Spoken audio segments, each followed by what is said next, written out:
The stream is live. It always makes me think of Hello, everyone. It always makes you think of what? I want to know. going pee because of the stream. Every time. Like, I can't. It's just the way this is the way my brain has always been. Like, it's just gonna be grade 6, grade 7 jokes, like, sense of humor level for the rest of my life. I mean, like, my son and I, who is now 15, we have the same, right? He's above me now, I think. He's gone past. I'm stuck. So, and I find that most of the time when I try to hold back and I'm like, "Oh, I was gonna say," and people are like, "What? What was it?" And then I tell them and they laugh. So you know what? I'm encouraged. I'm encouraged. Hi.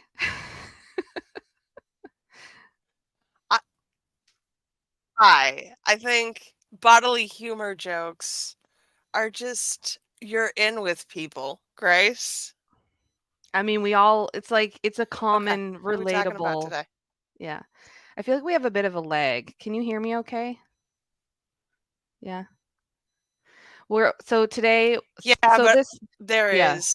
there's a lag. Um so today there oh, thank you. I'm getting a coffee delivery. Thank you so much. Um well, today well, first of all, let's back up.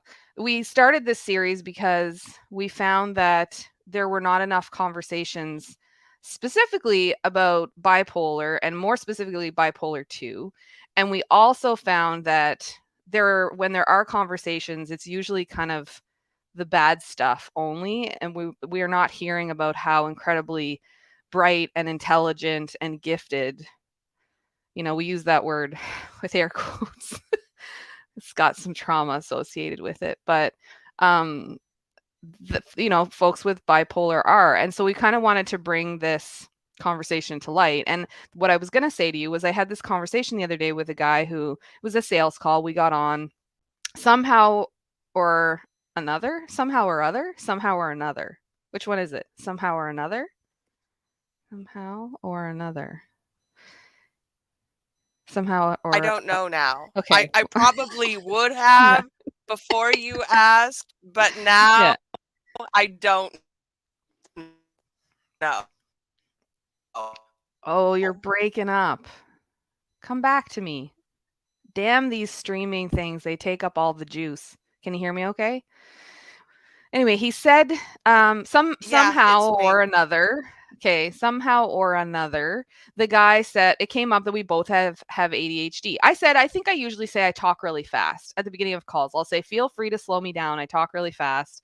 My brain goes fast. I have ADHD. If I don't talk fast, I forget what I'm going to say. And so he said, "Me too," right? And I said, "Okay, awesome. This is going to be perfect." And then we got into some conversation around. He said, "But I'm an absolute genius at these certain things."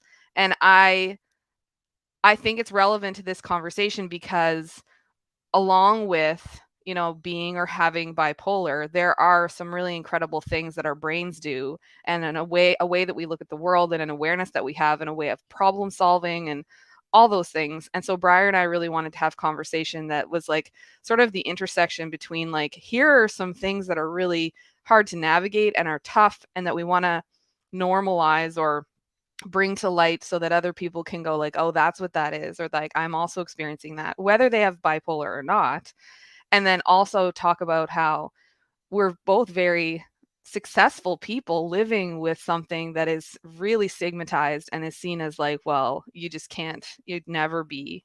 And I want to inspire those that have friends, family, children, or they themselves live with being or having bipolar, if that makes sense. Yeah.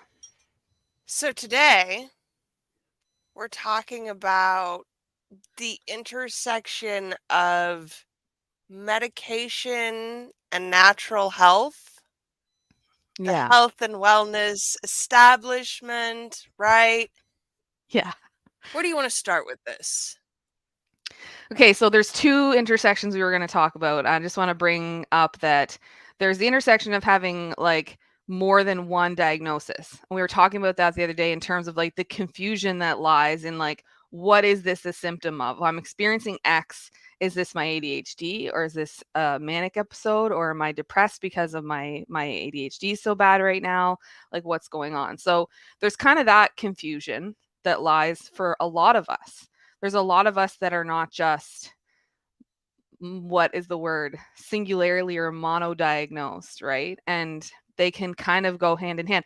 I recently also, can I just say, this is going to take us for a whole other loop. Whenever I went back through kind of like a checkup, ADHD, med change, was diagnosed with binge eating disorder. So now I got 3. Do I get a medal of some kind? Are you there still? This is so hard with this leg. Okay, you're not No, there? you don't get a medal. Fuck. Okay, so No, you don't get a medal. the difficult, well, not the difficult, the fascinating part is I was kind of hesitant to tell my partner Danny and say, hey, like, I also have this thing, whatever. So I waited a few days, and then I said I'd had another checkup with my psychiatrist, and this sort of came to light that like I might have a touch of, and he was like, yeah, I could have told you that. Why isn't she just talking to me? And I'm like, oh, because in my head I'm thinking like, do I actually? Is that, like, does she know me? And then he's just confirming, and I'm like, then I went through all of the emotions of like being fucking pissed off that I've gone so long not knowing that that's what was going on.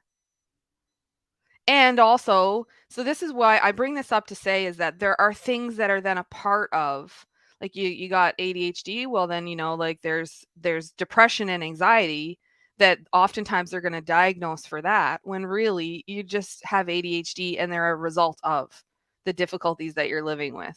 Like, your ADHD gets so bad that then you're anxious, which I can now tell, which I do think I deserve a medal for. I can tell the difference. So those are the things that came up in our conversation the other day. I know that that's a lot of stuff.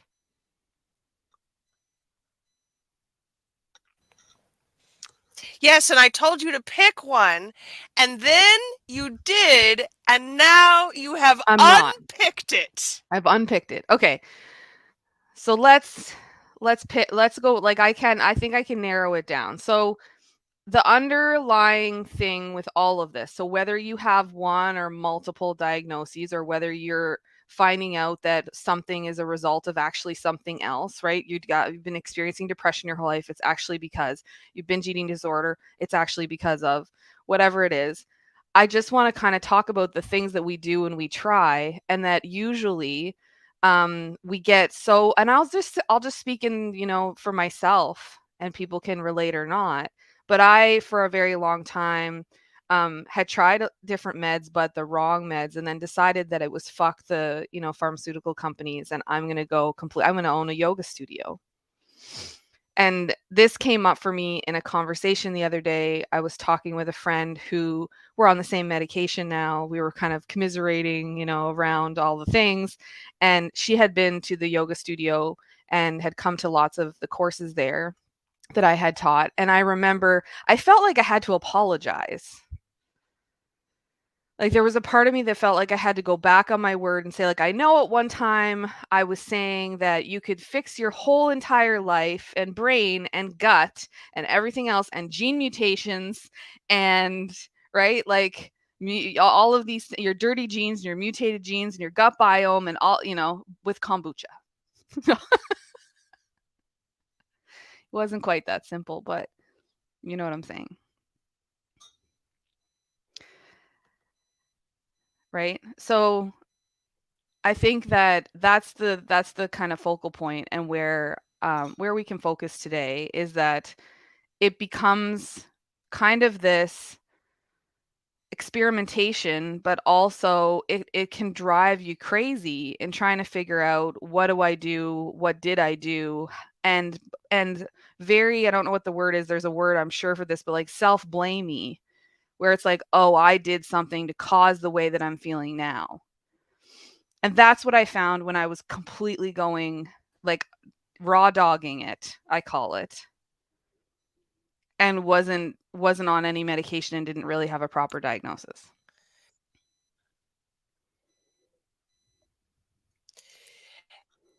And there are steps here, right? Like, I don't feel like we immediately start all the way into like gene cures and shit. I don't think it starts there. I feel like, there are steps to get here. That someone says diet and exercise, and we're like, oh, diet and exercise. That makes sense. And then suddenly we're buying raw milk across state lines because Yeah. I, I Yeah. I'm not at all speaking personally here. No, I don't know what it's like to go and pick up raw milk from somebody's shed in their backyard and have to bring a bag that's not clear because you're gonna get found out by the health officials. Harder to buy Right. raw milk than weed back in the day, for fuck's sakes. Yeah. I and it is a the thing that, just came to mind is that it's really easy, especially when you have I'm going to speak to ADHD and bipolar because that's my experience, but when you have something along those lines, I'm going to throw autism in there as well because the obsessive nature of this state of mind, right? Of the way that I mean, talk about, being obsessive when you're manic, but like ADHD can like we can latch on to something and then all of a sudden we're obsessing over it. It's become not just a lifestyle, but not a part of who we are. It's now kombucha and raw milk and probiotics and chaga and lion's mane and these Ayurveda habits. And I'm not saying that any of those things are bad, but they become like an identity. And then it's got to be, and this happens with like, and listen, I'm here for conspiracy theories and all the rest of it, but we got to be really careful with that kind of stuff because we go into or down the rabbit hole and it's really hard to get out because it's so cumulative. Like I'm into this and I would say that this also speaks to how loyal we are and how much we'll stay in situations, friendships, and jobs because we're like, well, I'm into this now. I got to see it through, right? Sunk Am I cost wrong? fallacy. Sunk Yeah. cost fallacy. Yeah. So I think part of this is like in a way maybe an apology outward, but also like an acceptance and an apology to myself of like I really went through periods of time where I was so extreme about this particular and then the next thing and then the next thing, and that is really hard to see when you're in the thick of it. And what I found with finding the balance, like getting a diagnosis and trying had to try different said this on our last conversation, trying different medications, getting on the right medication can really help with that kind of approach, that way of thinking, so that I'm still able to like listen, I told you the other day, I swear by bedtime routine. That's something that I've never swayed from or strayed from since I studied Ayurveda. It changed my life. Going to bed early and getting up early, getting up before the sun gets up, being up when the sun gets right. Like there's something to that. The habits and the practices of yoga and Ayurveda, exercise and diet for sure, right? Like we know the things when we eat them typically, those of us that have some awareness, and usually we have a lot of body awareness when we're neurodivergent. Would you agree with that? Am I just talking out of my ass there?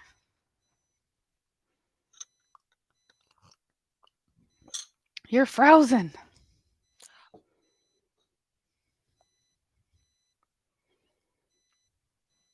Either we have a bias, I'd say. There seems to be like degrees there. Are So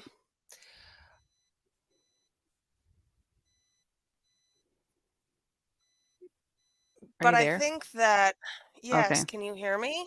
Yeah, it's just delayed, like, the video's kinda delayed, so it's sometimes it looks like you're not talking, but then I hear you, and okay. This is the last time. Probably it won't be the last time. But I'd like to say it's the last time I record during a Mercury retrograde. We go direct today, but damn, Oh, fun. like so many tech difficulties. Yeah. And canceled calls and no-shows, and this beginning of September's been a ride. Um, so I'm just trying to think of what we were saying before we had a little lag there, but, um, I find that it's been really helpful to be dual-minded, right? And it's not really dual-minded, it's kind of like I'm going to, be open to, and it gets hard, let me just say, and I think I said it before, but I'll keep saying it. It gets hard to stay open-minded when we've tried so many things. It does, it's exhausting. And I'm not really saying it in that way, but more or less not getting to not getting into the mindset of like this side bad, this side good, right? And that's where I was for a really long time and really suffered as a result. Like, got just the extremism of it all is not conducive or is conducive to mania, right? Like, just being that extreme and living in sort of uh like the habits became the habits that I was living by, the Ayurveda habits. We called it the habits because it was a 10 habits regime that we followed, in order, and they, in and of themselves, are helpful. Go to bed early, drink lots of water, eat more greens, take care of your skin, have good hygiene, right? Yeah, of course. But when I got into sort of this is going to save me, this is going to fix me, I'm going to do it in an extreme way. It really only aggravated or increased my highs and my lows because I was living in this extremism. So, some medications can be bad, Right, some because some there habits can be is bad. that blaming aspect. Yeah. Well, just watching everything And that what we do. happens is Go ahead. It's just a it's lag. fine. Keep talking. No, no. It's a bad one too. It's so It's bad. it's a little bit. Ah, Yeah. I wanted to hear what you had to say, though. Do you remember what it was? no, I have no idea No. now. Yeah. It's gone. Woof. Yeah. Train of Well, station. I think Train we of were thought talking about left the station. how we start to when we're focused on our actions and our behavior, we start to look at it under a microscope and like everything that we do. And so I would be feeling like I'd be doing all the things and then I would have a really, like I would have a bad day or I would be depressed or I would, now being manic is a totally different ball game because you would never admit to anyone that you're manic because you don't want anyone to call you out and do anything about it and take it away. So, but something would happen and I would not be feeling great and I would then be reviewing what I had done the day before or the day before that because that was also what was taught to us was like look back at yesterday. If you're not feeling good today, look back at yesterday and becomes very like you get into criticism, which is a really hard it's hard. It has a quality of being hard. It's hard. It's crusty to be like self-judging, self-evaluating and criticizing. Because I think that what happens is that we are never meeting that idealized standard, right? We're never hitting all of the goals. So it's always us. It's always our fault. There's always some reason that I have fucked this up and therefore am not, doing it right. Yeah. And that like there are times when we literally physically cannot do the things. Like no matter how early I went to bed, I could not get out of bed. Never mind get up early, just get out of bed, period. And so, and then it was like, well, what did I do to cause this? So I was constantly blaming myself for my diagnosis. And I said to this friend of mine yesterday, she was like, I'm really worried about the day when I'm going to have to stop taking the medication. And I said, well, like, cross that bridge when you get there, right? Like, it's helping now. It's helping more than you feel better than you've ever felt in your whole life. I've really come to terms with the fact that some of us need it and that we're not going to be able to, that it's not just, and it's not just changes to our environment. It's also really hard to make significant changes to our environment at this stage in the game. Like, you really got to move to the middle of the woods on the top of a mountain with and drinking glacier water. And even then, I don't know. you know, like, we're exposed to so much that we don't have control over. No matter how much organic food we buy and how early we go to bed and how much we don't have whatever 5G or live near a cell tower or chemtrails or whatever.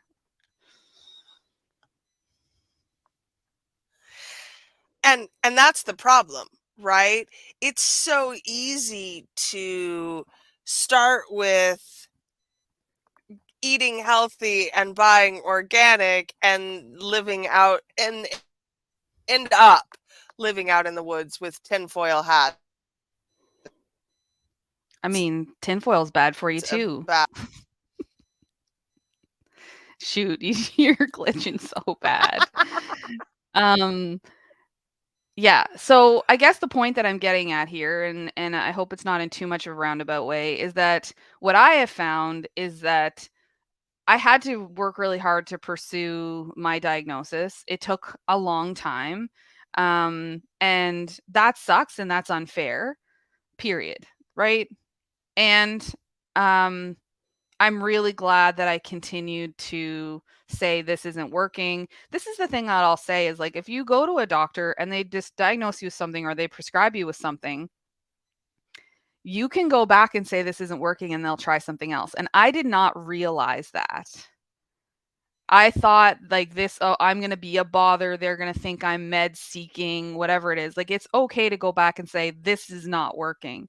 Also, Breyer was the one that told me about getting pharmacogenetic testing done, which has helped me immensely because I've been able to look and see what medications are properly metabolized by my genes and bring that. It's recognized by doctors and psychiatrists and pharmacists, and be able to say, see this one, it's on the do not use list. See this one, it's on the use with caution list. It's probably only gonna, like you were saying the other day, it gets to a certain point where it's gonna become toxic. We gotta at least watch it, and it might work for 6 months. And then all of a sudden it's not working anymore. So we have to be able to keep this in mind. So these kinds of things, they come from having conversations like this, and they come from community. So that's the other piece that I will say is, like, more even though this conversation probably to some of you feels like it's all over the fucking map, there's going to be something in here that you, I think, can glean or hear that will allow you to move forward in a way that's maybe more easeful for you, or bring something up or have a conversation with your doctor, like, this med isn't really working. It was and it's not anymore. Or I need to spend the $300 in Canada to have the pharmacogenetic testing done. And to the habits conversation, I find now it's a lot easier to do things and to do them with very little judgmental attachment of, like, I need to eat more greens because it helps me poop. I feel better when I poop. Instead of me going, like, I have to clean my jeans. I have to eat greens because I have to clean my jeans. Right? When I was obsessed with the whole gene mutation thing. Mind you, is all fascinating information, but, like, kind of distracting to, like, what is it really that needs to happen in order for me to feel healthy and move forward. Whew, I just said a lot, I think, there. That was a big mouthful. I asked. You what? did. I asked the other day for people's favorite anti-inflammatories, and the list I got was great, except for, the number of people who were like, You just need to watch what you're eating. And that is the least of it often. Yeah. Inflammation can be caused by a lot of things. To assume that it is all dietary assumes that I have no self control and that I am doing this to me. There's so much blame around that, right? Yeah. Yep. That is exactly what I'm talking about with the like with the habit stuff. Is it assumes that you have control and that you are to blame for not doing XYZ. And to say that I think the problem with the sentence that you said is you just need to change your diet. No, there might be some things. There might be some things, and at this point, usually when someone's asking the question, they've probably tried to like add and eliminate, they've heard of turmeric before at that point. Guess what? They also have Google. You're frozen. Come back. They also have Google. Are you here? Yes, You're what? but you just have to pretend you just have to Like pretend you're like okay. none of this is happening. You just have to act like I am here and none of this is Yeah. happening because I'm Okay. recording you locally and it'll And then all I'm like, are you wash here? out in Are the you not here? end. Yes. Are you here? No, just Are you not here? pretend that I am here always. Okay. I just, you know what? It's that I don't want to talk over you, right? Like I've got that thing where I'm a talker over and I don't want to talk over you. I want to be respectful of what you have to say. Plus you always add like high value into the conversation when I've been on like a bit of a rant. Um but yeah, I was saying you have Google. Like you've come to ask and the question is specific. This is one of the things about Facebook that always makes me hesitate. It's so unfortunate because what a tool for us to it's like, but you know what? Reddit's probably your better option at this point because the people answer questions a lot more specifically there, I found, for crying out loud. So like you go Oh to God, Facebook. but it's Reddit and it's a cesspool. I've had, you know what? I've had a lot of luck with Reddit in terms of like just like there was a medication I was prescribed that I was really nervous to start, and I went on Reddit, and people were so open with their experience, and it wasn't all the same, but it was like a lot of people saying I was really nervous too. I just found that it's still a more specific conversation than you're going to get on Facebook because people don't read the question, whereas like on Reddit they understand the assignment is like no, they don't. Well, on Facebook, when you go and you ask, you said supplement, right? You specified? Yeah. So then for people to come in and be like, well, I know better. It's not, I'm going to suggest the diet and it's like, that's not what I fucking asked. Why are you assuming that you know better? Why are you assuming that I meant something else or my question was different? I digress. So when it comes to I think first of all, I want to say to anybody who's dealing with anything, watch as much as you can blaming yourself because a lot of the things you're doing that are not helping are because you're seeking dopamine, norepinephrine, serotonin, etc. So you're reaching for the sugar or you're reaching for the wine or you're reaching for the extra chips or the pizza or you're staying up really late. Like a lot of these are a result of the fact that we're actually trying to manage symptoms or a deficit and it's not your fault. You're not a bad person or a broken person or a lazy person or somebody who can't, and this is the thing, is that this is where the medication really comes in for me, is that it gives me the ability to get up above enough of the symptoms and get what I need and what my brain needs, then to be able to do the things like go for the walk. I can't tell you, Briar, you already know the amount of times when I was really having like the worst depressed episode of my life and people were like, you just need to go for a walk.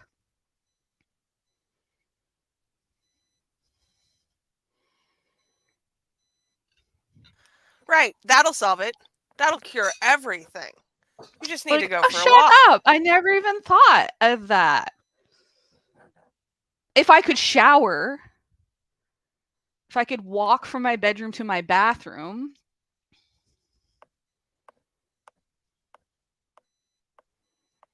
you just need to go for a walk. So, there's definitely habits and there's foods and there's all kinds of things and supplements. It doesn't mean too that like because somebody is on medication that they can't take a supplement as well. I mean like omegas and magnesium and zinc and we've talked about all of that stuff the other day too is like that stuff's great. Make sure there's no contraindications, but like but don't blame yourself for the things that you're doing or that you're not doing. And that's the one thing that I find that most of us get sink into that kind of pit. It's really easy to do. And it's really easy to do. Like I found that with most of my friends that have gone completely because I was very much in that kind of community, right? With the yoga and the Ayurveda. And I use these as examples because they're my experience, not because they're bad. But it was very much like constantly like natural healing seeking. I don't know what else to call it, but it was like we're going to do this and then like oh we found out about this next thing and it would get very extreme, right? Like we're going to go and do this and then we're going to go here and then we're going on the ayahuasca retreat and then we're microdosing mushrooms and again, none of these things are bad, but it was sort of one thing after another. Which there's also a word for that I can't think of right now, but you know what I mean? It becomes very like I hate it when I can't think of words. They're all in there somewhere. I hope I'm not calling anybody out either. By no means am I I know, like if you but were healed by an where? ayahuasca retreat, like good. I don't know.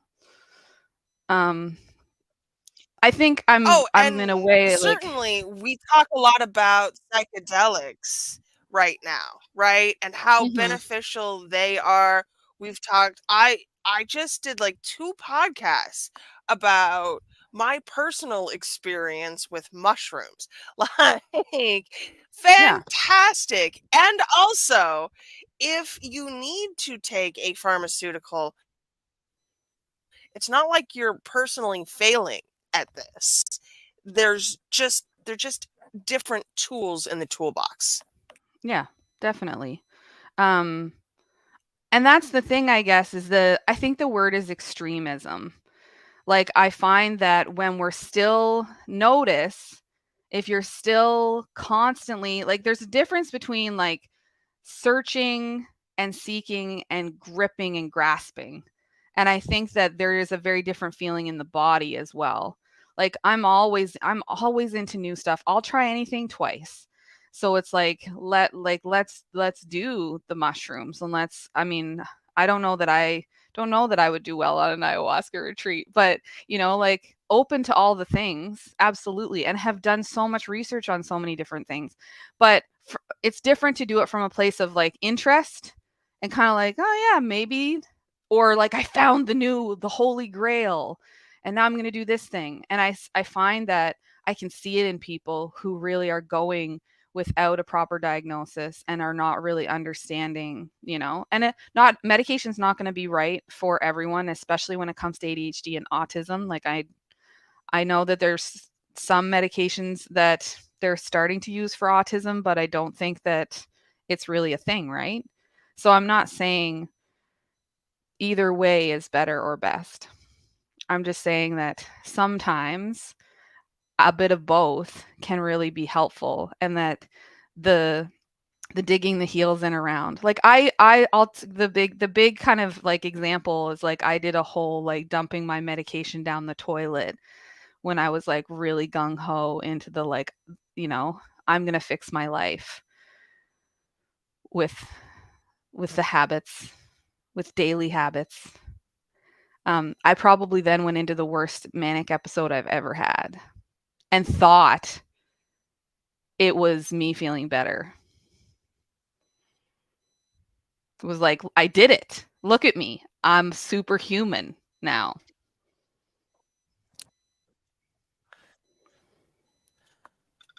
And the problem with mania, especially like that, is that you don't recognize how bad it is until you're out of it.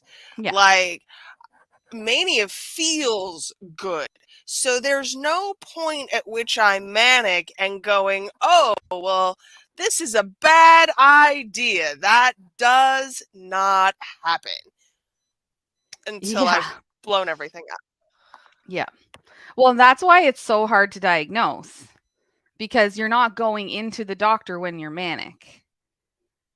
And it's really hard because even if somebody in your life recognizes it and can say to you like, I think you don't want to hear it. It's like, how dare you? I finally feel good and you can't be happy for me. This is who I am.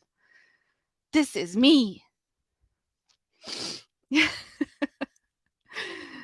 I love That's accurate, yeah.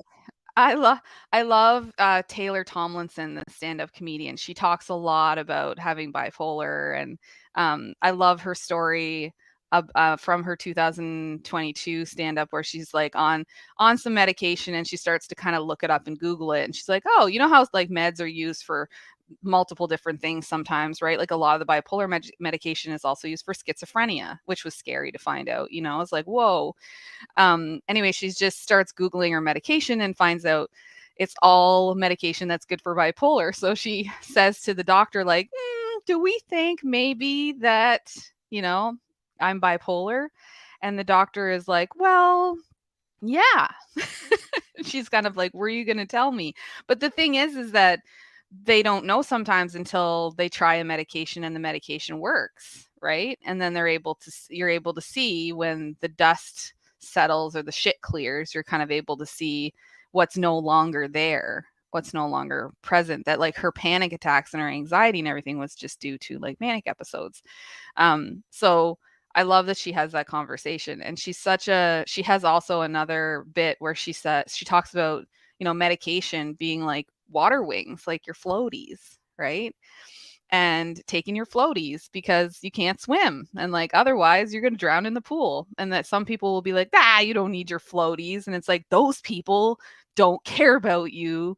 They don't care if you die, right? And so, yeah, like there's such a stigma.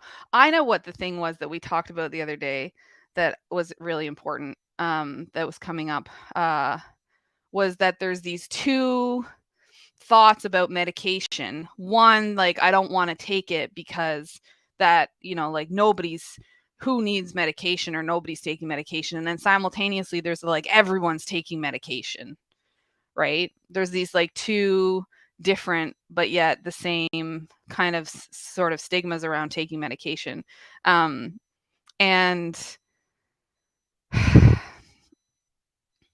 I say like fuck both of those thoughts, right? Like it doesn't matter who else is doing what or how many people are doing what, um, other than the fact that, we are finding out more and more that there's a lot of us who went underdiagnosed. Like in Canada, the average time it takes to get properly diagnosed is 9 years.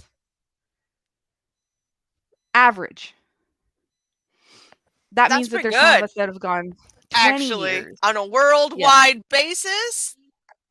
Yeah. Yeah. So we're like, when people say, this, the like everybody's got ADHD or everybody's on the spectrum, it's like, no, you're thinking first of all, people who say that I think are not. You don't. Maybe you want to have ADHD, but you don't. Because you're making that, because if you had it, you wouldn't make that fucking comment. If you even thought that you did, you wouldn't make that comment. But there's so many of us that went undiagnosed or underdiagnosed for so long. And now that we've got a new awareness, there's lots of people that are finding out, you know? And like it's kind of like when we all found out that most of us were like intolerant to wheat or gluten or dairy. We didn't fucking know before. Now we know. Shut up.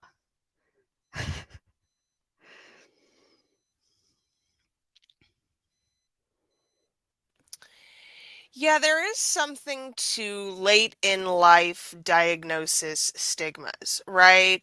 That it's somehow less legitimate if you don't get that diagnosis until you're in your 30s or 40s.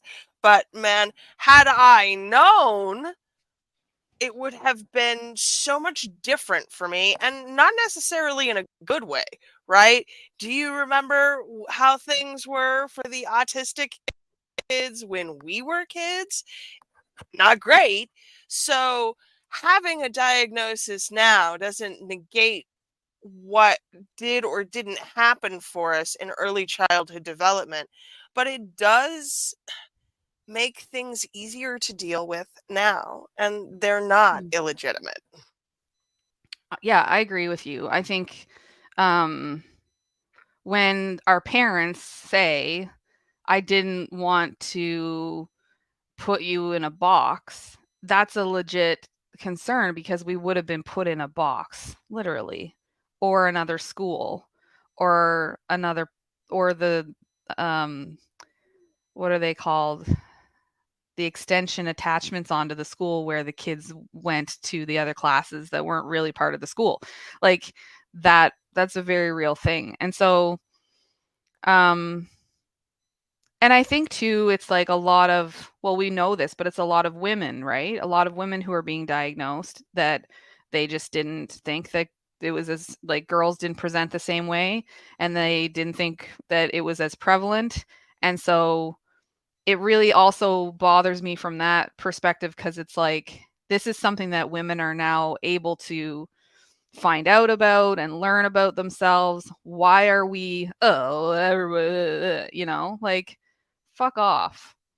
So what, like, I don't understand what your problem is. Like, we're having a conversation about something. Go talk about stocks and bonds. We're not in your conversation, Kevin.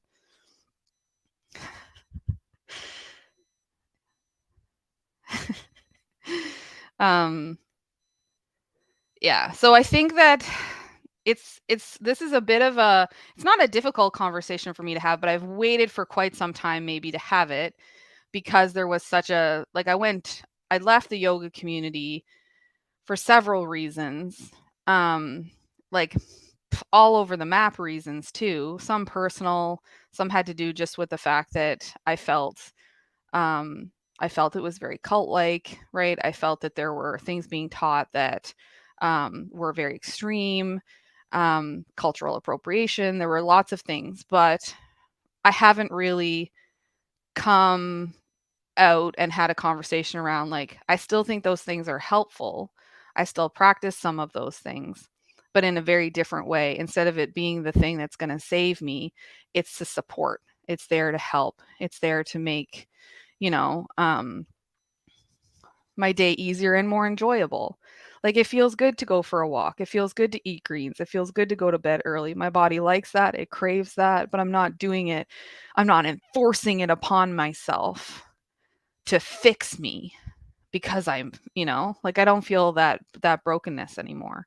And getting the diagnosis and both knowing both, like just to go back to the start of the conversation, knowing that I have both things going on is really helpful because now I can kind of tell how they're in relationship with one another and how they affect one another.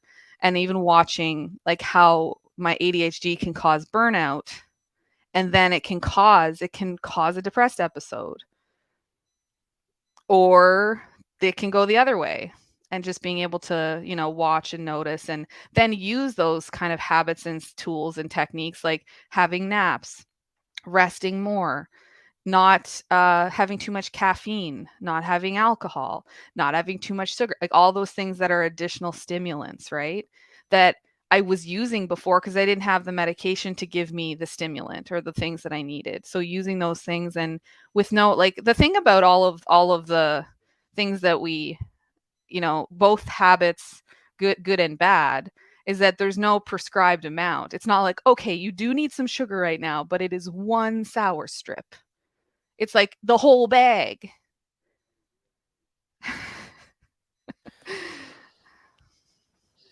If we prescribed sugar, it would be an absolute nightmare. Worse than the heroin and Dexy, whatever, Oxy, right? Things that we're dealing with now. I can't Mm. imagine what would happen if we tried to take sugar away from people. And it's just as addictive, potentially more so. How do we create the balance? And obviously that's personal, but how do you tell when it started to drift off into an unhealthy obsession? So, like, sugar as an example. Hmm. Yeah. Any example, but how do you make the I the stop when you've realized that you're veering off into tinfoil hat well, territory? yeah. Yeah. Well, so first of all, I find that the signs and symptoms are sort of obsessive thinking about anything. Like, whether I'm like, okay, I gotta, like, because I've been obsessed. This is gonna sound stupid as hell, but I've also been obsessed with healthy habits, right? Like with salad, for example. Like, I've done so many diets in my life where, like, I just ate lettuce, cucumber, tomato, strawberry, and chicken, right? That's it. Can only eat those things. Anybody listening to this is like, that's the HCG diet, right? Like, I've done lots of stuff where it's like I can only do these certain things, and I'm thinking about them, and I'm like, how am I gonna, when am I gonna, like, I'm planning, I'm obsessing, I'm thinking, there's a craving that's not the right kind of craving. Um, I know that sounds funny about salad, but it's kind of like I've got to do the thing because I'm going to get the hit from having accomplished the thing. Not even that I'm going to feel good, yummy salad. I'm going to be like, yes, check the box. I did it. Right. And I think that that's the signs, and those are the signs and the symptoms. I don't know that there's a way that I get away from that in like healthily. I think usually there's a catastrophic event potentially with the healthier habits. Usually I get to a breaking point where I'm like, I can't keep this up. Or all of a sudden I have, this is the problem, right? Like, unsustainable habits, like I do a little bit of a counter habit, and now I'm just off the rails and I'm eating whole bags of sour strips. This is not an ad for sour strips, but they are delicious, just in case anybody wants to look them up. um so with with sugar, for example, it becomes something that I'm thinking about. With anything, with any bad habit of mine, it becomes something that goes to the side of my bed. So, like, if I'm super into sugar, I got a bowl of candy beside my bed because I will wake up in the night and want some sugar or a cookie or whatever the thing is. Um, Anything that I'm like, if I'm healthily trying to stop something, I always give myself 3 days. I just say 3 days, Grace, and we're going to wean off of this, or we're going to go cold turkey, and usually by the 3rd day I'm not as addicted to it, or I'm not thinking about it. That's usually, I don't do anything like long term, like I'm quitting this forever, or I'm quitting this for a month. I'm just like, we're just going to go 3 days and see how you feel. And then usually by the 3rd day I'm like, why was I obsessed with sour strips? I'm good now. I don't know if that answers your question. Yeah, that's really helpful. And I think that it's a practice, right? Being aware of what is and is not working and being able to evaluate it neutrally without emotion, without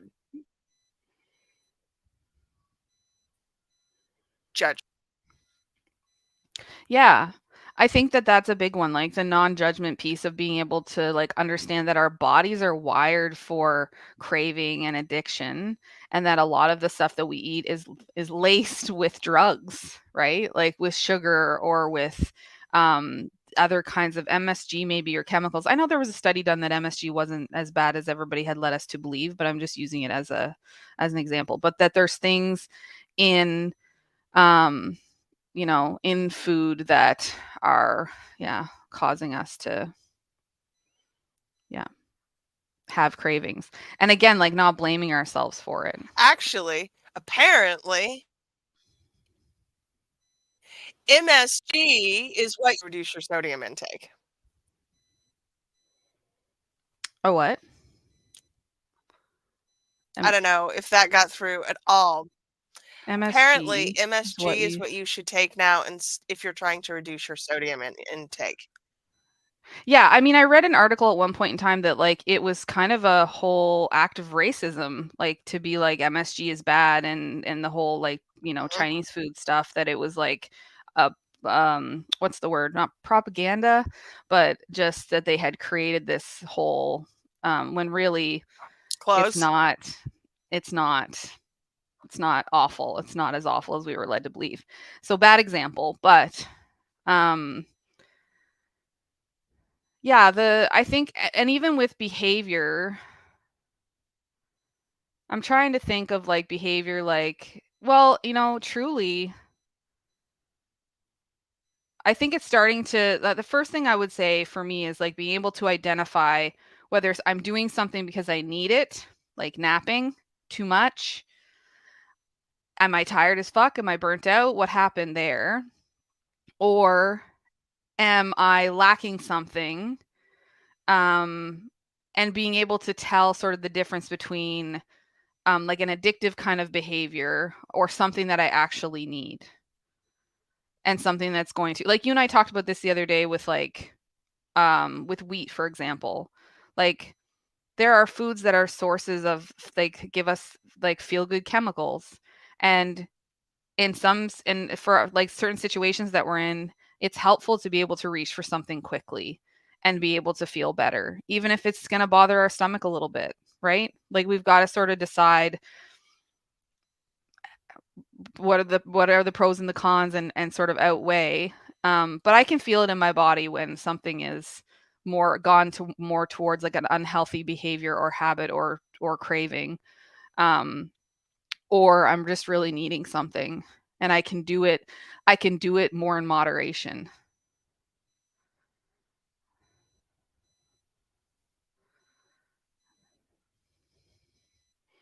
But And yeah, that's it, right? It's yeah. moderation. It's figuring out where the balance is and being able to be okay with that. Mhm. Yep. Well, and there's so many things too that get all wrapped up in like food, like our weight, right? Like being worried about our weight, etc. I had to really let that one go. That was a big problem for a long time. I mean, I'm even finding now that I'm aware that I am a binge eater. I'm like watching what's happening in the moment. Trying to go a little slower. I'm kind of like, oh, I think you're full. Okay, hang on a second. Just pause. Like last night, oh man, I feel like I'm gonna cry. Last night was the first time ever I got a personal sized gluten free pizza, and I didn't eat the whole pizza and then like literally feel like I was gonna barf. I ate half of the pizza, and I was like, I think I'm okay. Like I think I can kind of like now recognize that I was not picking up on, because it's almost like I would say for a lot of people with ADHD, we don't have a shut off valve. There is no kind of internal or external observation of the signs of like done. Not just with food, with conversation, with all with all kinds of things. we're not necessarily for like, and I speak for myself. I'm not always observing the cues. So now that I know, and like that's the other thing is like sometimes you get a diagnosis and you don't necessarily go on or need medication, but you have an awareness of like, hey, this is a thing for me. I've done this my whole life for the most part. And how can I start to just slow down and watch it and just see how I feel? And it was wild. Like I did think about like there's more pizza. I could eat more pizza, but I was kind of like just wait and see how you feel. You know, fit like have half the pizza, sit and enjoy it. Know that the other half of the pizza is there. It's not going anywhere. So like if you do want it, you can go back. So there was permission. Like I wasn't like, no, you're not, you know, I was just kind of like, okay, let's just see. And then I was like, maybe I'm thirsty. I'll drink a little bit. No, okay, I think I feel full. Like there was sort of like a little bit of a test, like trial and error with it. And so it's really interesting when we start to become aware of some of these things. It could be a craving, even, or a sugar craving, or whatever it is. And like noticing. So this is the opposite to me of blame. It's just noticing. It's like, how do I feel right now in this moment? I really want some sugar. Do I actually have a physical desire for sugar, or do I want a treat? Because we're all conditioned to like treats make us feel better. Am I rewarding myself with something? And then just like for me, just trying to go a little slower. Like maybe I do have a little bit of candy, and then I'm like, yeah, I don't know. It wasn't really it. Maybe I am like I find that craving sugar usually. I saw this on TikTok too the other day and confirmed it. Means I'm thirsty as hell. Like I'm super dehydrated.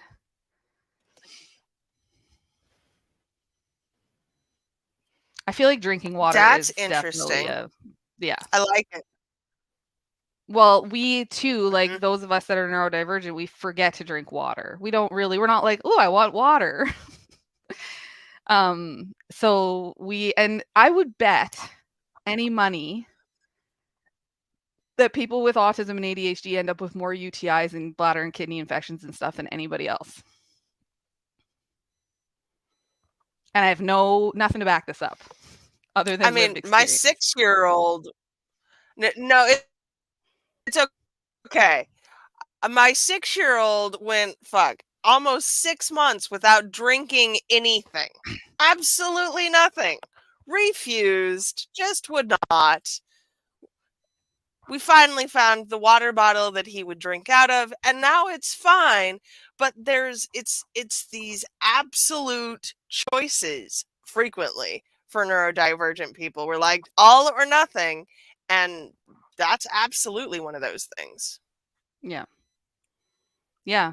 Well, and I think that sensory stuff like water has no flavor, but it does. Like, and so if you're drinking like gross water, like I know people, neurotypical people that just pick up water anywhere and just fucking drink it. They'll drink Dasani. And I'm like, ugh. Like it's gotta be. I can only drink water out of this Yeti water bottle because it tastes like the inside is steel, right?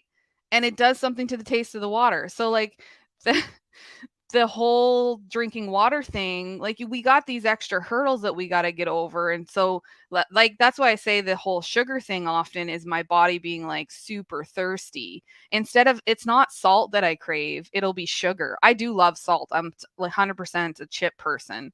I've never really been a candy person until I went on my ADHD meds, and they also make you dehydrated. So you have to really force yourself to drink more water.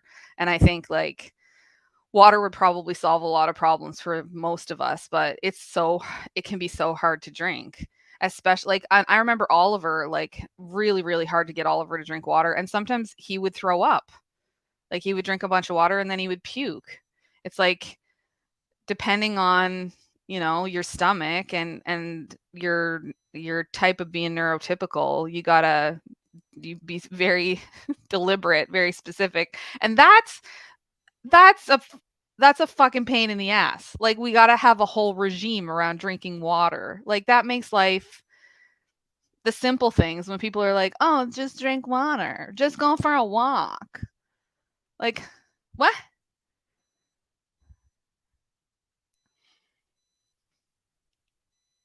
But here we are thriving. for next week, next Yeah. episode. Yeah.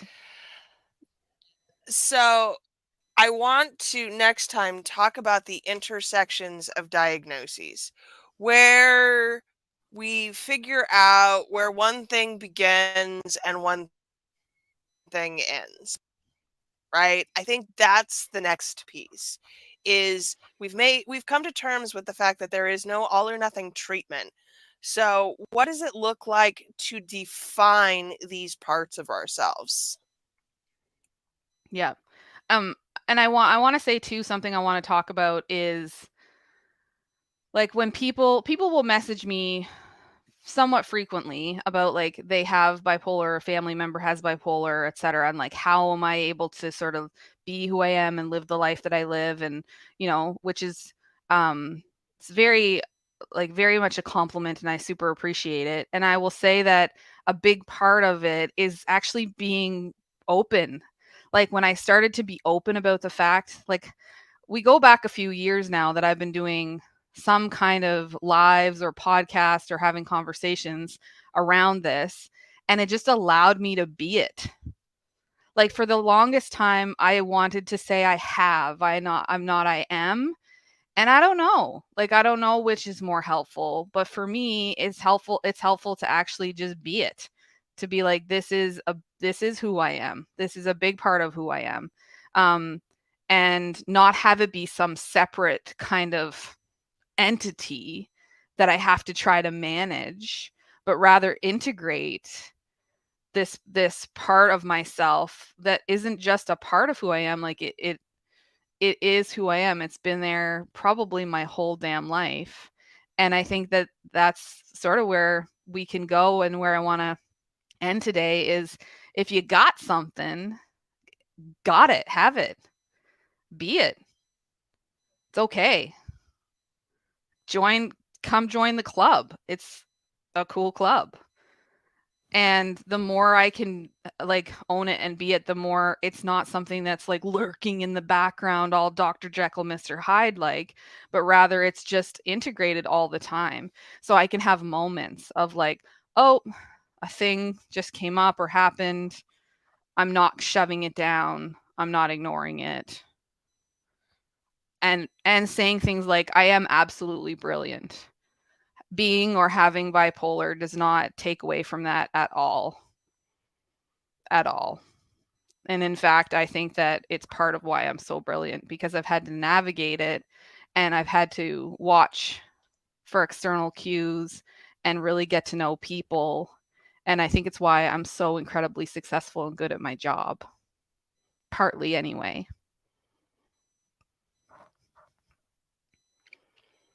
So no shame. No shame in the bipolar Which game. What? none whatsoever.